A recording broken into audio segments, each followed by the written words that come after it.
Hi, it's me, Annie Mathias, and so today's prompt is a really difficult one for me to talk about.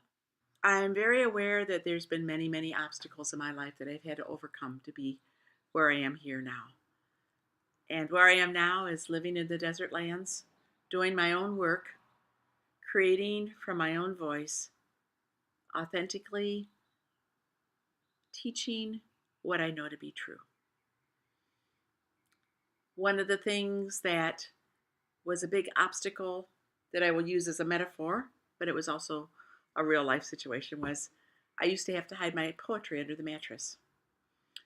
As a writer, my writing was vulnerable, it was authentic, and it made others who didn't want to be vulnerable uncomfortable. Even though I wrote about myself, I wouldn't really write about my situations necessarily, but I would write from my own voice.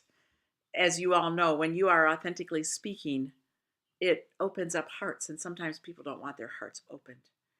And so in my home life, I had to hide my poetry under my mattress. And there was the biggest obstacle that I think I've had to overcome in my life is fear, terror, actually.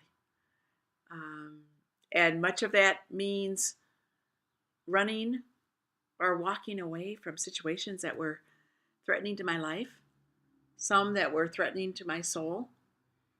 And yet I learned in the midst of that there was always enough grace to cover me and my children. Always enough grace so that I could continue on.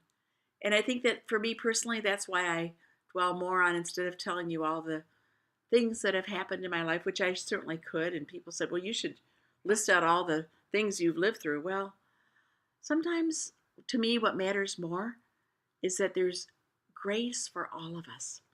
And I think that's why I'm such an encourager, is because I've seen miracles. I've seen grace. I've lived to tell about it, even though I shouldn't be alive today. I don't know that I answered the prompt, but that's the best I can do at this moment.